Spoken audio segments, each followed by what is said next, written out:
Yo, my name is Golden with 6 eyes. Let's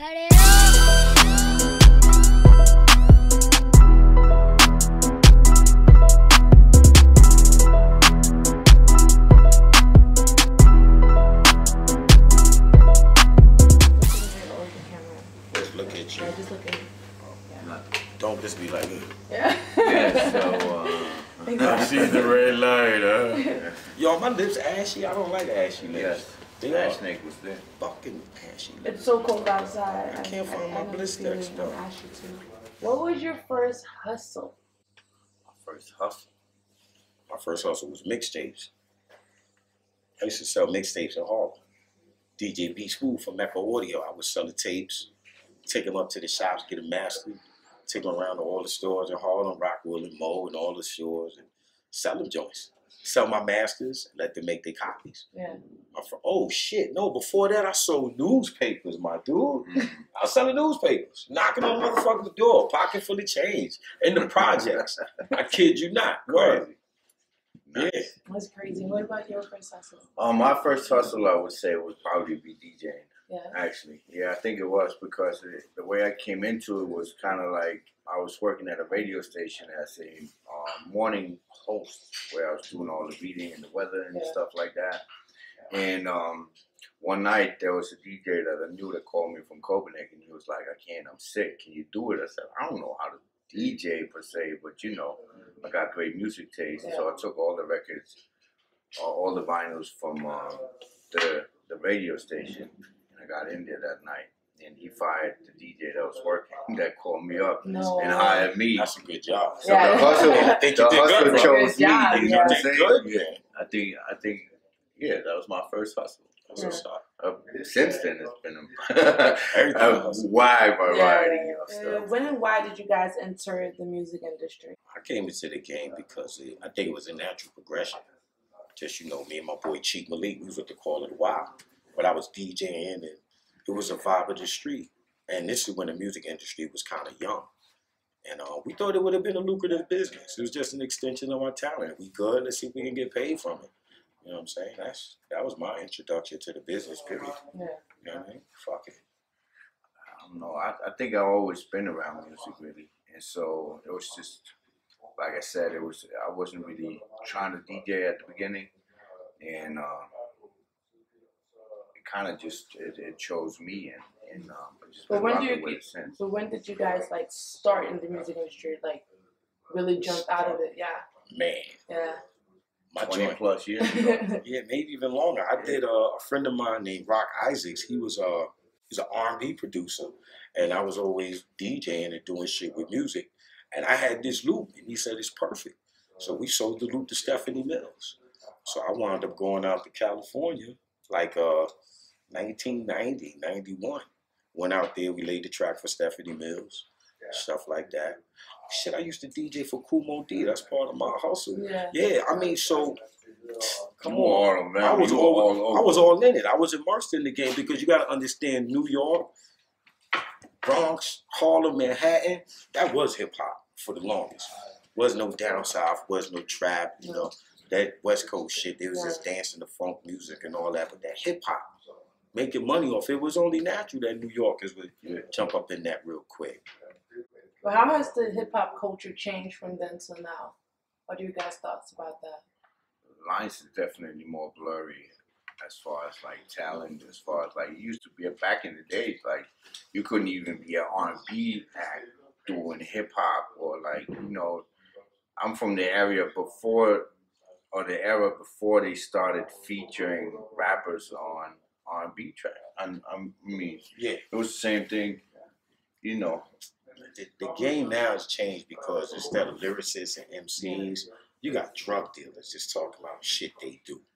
And not saying that drug dealers are not as smart and clever, but it's just not, I don't think it's pertinent to MCing and hip hop right now. I just think that the average rapper could be any cat on the block with a lot of weed. And, you know, that's where that mumble shit comes from, the mumble society. You know, I can't really express what I'm doing, but this is what I'm doing. So they kind of fucking the game up. But I feel every kid, everybody has a way to express themselves. And you're free to express yourself. Word up. I think it's fly. Shit. I mean, it changed majorly when the internet came. You know, like before you would be, as a DJ, you'd be standing every Friday at all the record companies in Manhattan trying to get the vinyl, and you know, the way that people promoted themselves back in the days was also very different. Now, you know, you can be a artist from nowhere, doing beats on your like iPhone. SoundCloud. Yeah, SoundCloud celebrities and stuff. Yeah, and so in that same spirit, it has always also changed because it's not about talent per se no more. It's more about like how many followers do you have. Yeah, social you know, media has a big huge impact. impact. Yeah. But then again, you got people like J. Cole and like Chance the Rapper and stuff like that. That's not really, you know, they're not bothered with any of that. You know what I'm saying? They just go and do, and they still sell out Madison Square Garden. So, you know, it's you know, it changed.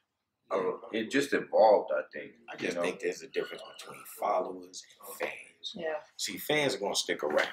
They're gonna be up in your business. They're gonna defend you. You know what I'm saying? But followers, they only follow you so much as you giving them something. You know. Exactly. So that's the difference. And when we was coming up, you had to create fans. Yeah. You had to get out. Audience, fuck with people. Might have to write your number down, call me.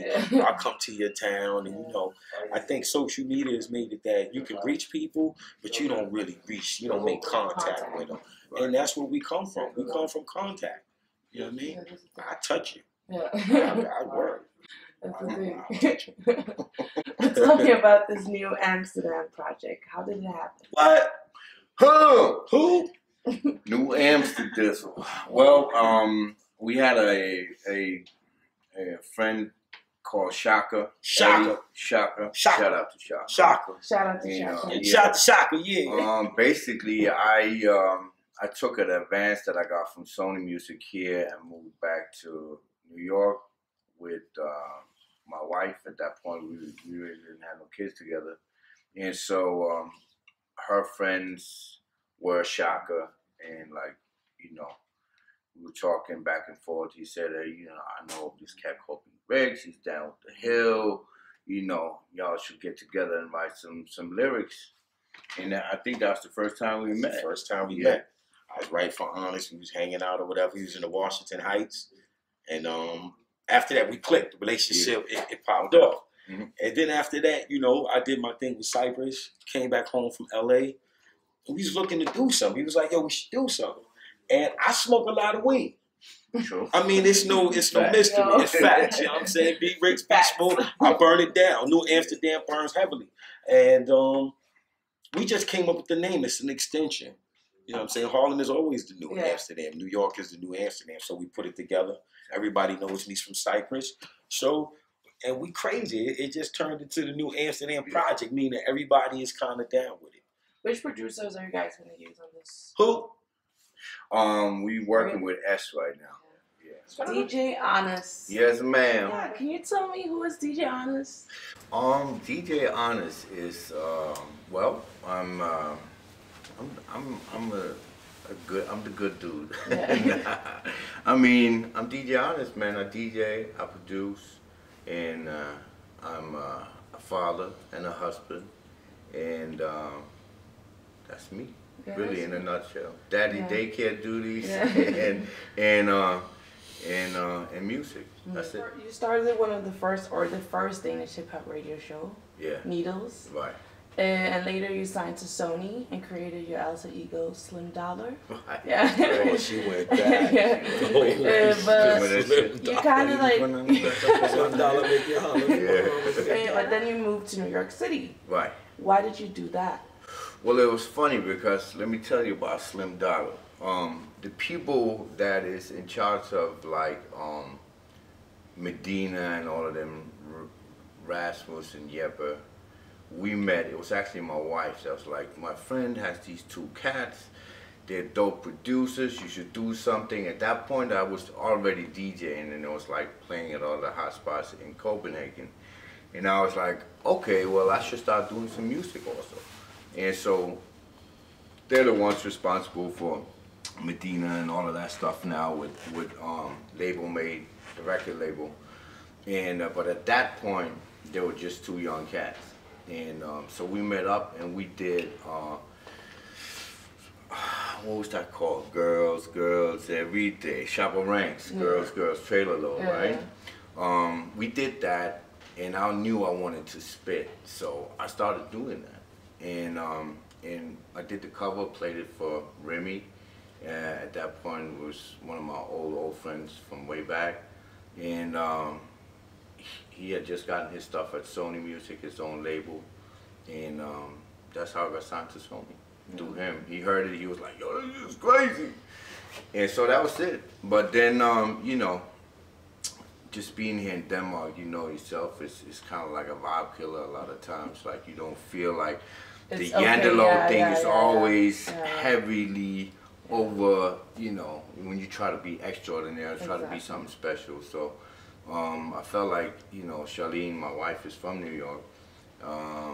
And we just looked each other in the eyes, was like, let's go back. I just gotten up front from Sony, so I was like, ballin', and we moved back to New York. Yeah. Well, how did you make your connections you did in living in New York City, and how did you adapt to the culture?